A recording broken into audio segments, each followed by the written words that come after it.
Bonjour à tous. Ça bouge dans le monde de la boutique, du petit commerce, des indépendants.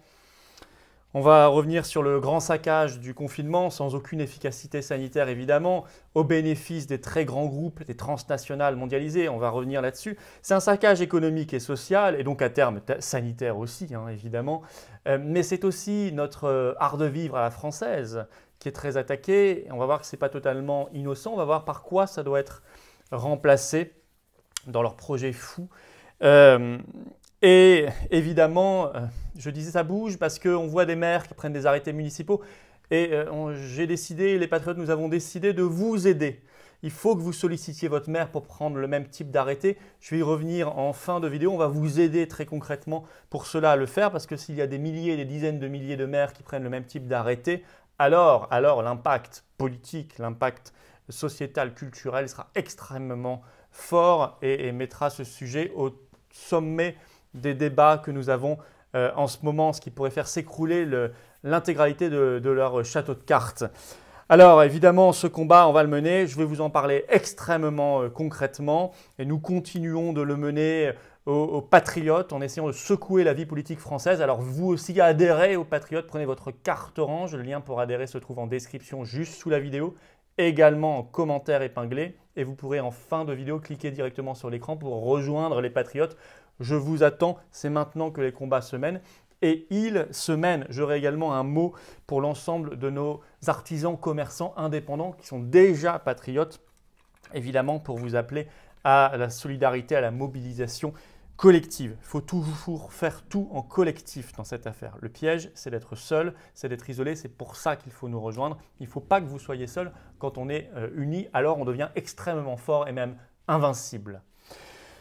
Alors, que se passe-t-il? Évidemment, il y a eu tout un débat sur les librairies et il se trouve que depuis le 31 octobre, eh bien, les rayons livres des hypermarchés et autres grandes surfaces doivent être fermés temporairement. En plus des librairies indépendantes qui étaient déjà fermées. Alors c'est vrai que les librairies indépendantes, à juste titre, criaient à la concurrence déloyale parce qu'elles disaient nous on est fermé depuis le confinement, le nouveau confinement, on ne peut plus vendre de livres. En revanche, on trouve des livres vendus dans les grandes surfaces et les hypermarchés, bien sûr. Mais le gouvernement, au lieu de tout rouvrir, ce qu'il faudrait faire, eh bien, a décidé de fermer aussi, au moins temporairement, les rayons livres des hypermarchés et des grandes surfaces. Donc, ce qui fait que le syndicat de la librairie française a déclaré que c'était un boulevard pour Amazon. Bah, évidemment, parce que les géants de la vente en ligne ne sont plus que les seuls à vendre quasiment des livres en France aujourd'hui. Donc, c'est le résultat. Donc, moi, je pense qu'il faut tout rouvrir, mais au moins, on aurait pu fermer effectivement les rayons livres dans les hypermarchés. Ils n'ont pas besoin de ça pour vivre. Et puis, par contre, rouvrir les librairies indépendantes. C'est-à-dire que pour une fois, c'est aux petits qu'on aurait donné un avantage comparatif par rapport aux gros. Ben non, ils ont décidé de faire exactement l'inverse et de tout remettre dans les mains des géants de la vente en ligne, qui par ailleurs ne sont pas des groupes français. Bon. Alors, sont attaqués également, on le sait bien depuis le départ, et là depuis des mois et des mois, avec les couvre-feux, les confinements, les reconfinements, etc., c'est les restaurants, les bars, les cafés, les brasseries. Et au-delà de l'impact économique et social très lourd et sanitaire, on va y revenir juste après, je vais vous donner des chiffres, il faut qu'on aille un tout petit peu plus loin. À travers ça, c'est la librairie, mais le restaurant, la brasserie, le café, puis on va citer d'autres secteurs. C'est tout l'art de vivre à la française qui est attaqué. Vous le voyez bien. C'est une définition profonde de l'âme de la France, cette affaire.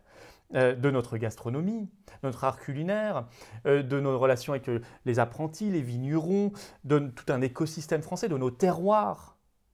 Et ça va bien plus loin, donc ça s'inscrit dans une tradition française multiséculaire, dans un art de vivre à la française. Même chose, ça va être le remodelage de nos paysages urbains.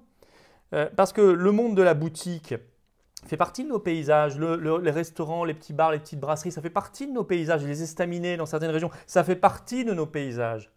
Et là, ça va être remplacé par quoi quand ils vont faire faillite ou quand ils ont déjà fait faillite, malheureusement?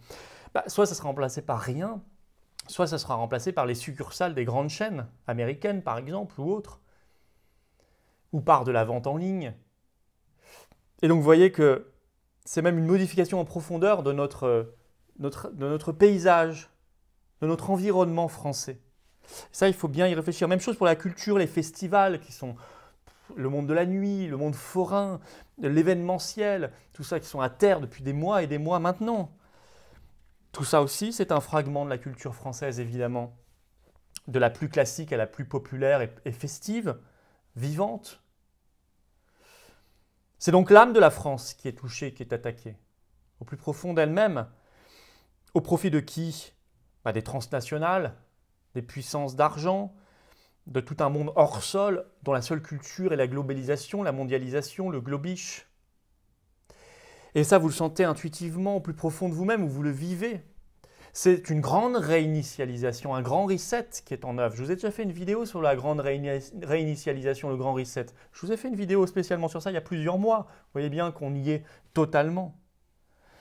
Alors, évidemment, tout cela sans intérêt sanitaire, parce que ça n'a pas de lien avec le sanitaire. Et même au contraire, on nous dit qu'il ne faut pas s'agglutiner pour pas qu'il y ait de contamination. Là, on va pousser les gens pour les courses de Noël à s'agglutiner dans les grandes surfaces, en fermant toutes les petites boutiques, notamment de centre-ville. Donc ça aura un effet encore plus délétère, même si on réfléchit simplement du point de vue sanitaire.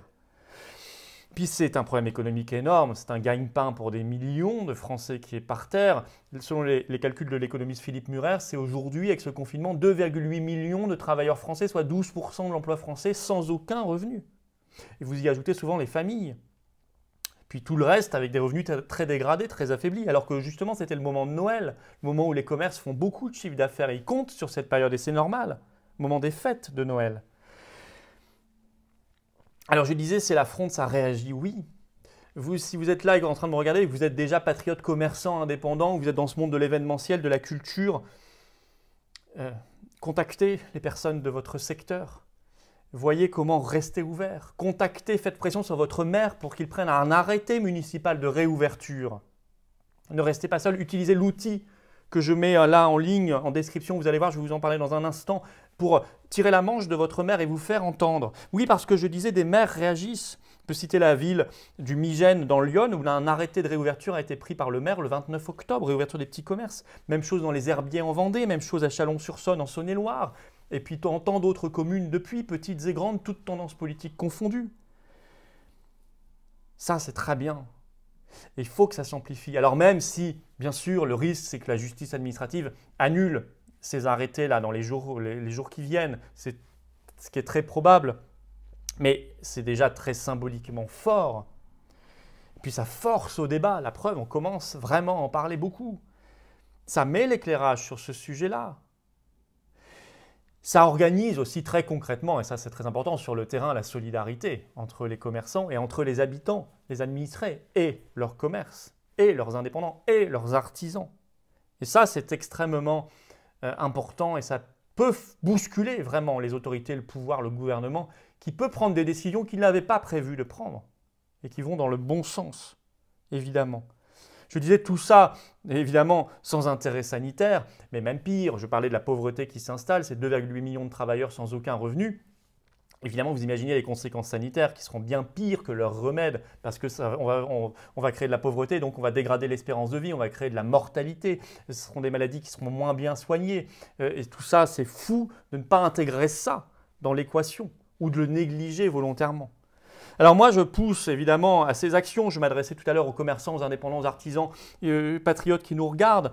Mais on va vous aider plus concrètement encore. En description, on va vous aider. Je vous ai écrit un modèle de lettre à envoyer à votre maire s'il n'a pas encore pris un arrêté municipal de réouverture des commerces. S'il ne l'a pas encore fait, et c'est le cas encore dans une grande majorité de communes bien sûr, eh bien, envoyez-lui cette lettre. Je vous mets un modèle en description, je vais vous le lire. C'est tout simple, mais ça va vous aider. Bien sûr, vous pouvez l'adapter. Si vous-même vous êtes commerçant, vous n'allez peut-être pas écrire tout à fait de la même manière à votre maire. Peu importe, ça vous donne une trame pour vous aider. Vous mettez la lettre, vous le mettez dans sa boîte aux lettres, dans la boîte aux lettres de la mairie, vous lui envoyez, vous faites ce que vous voulez.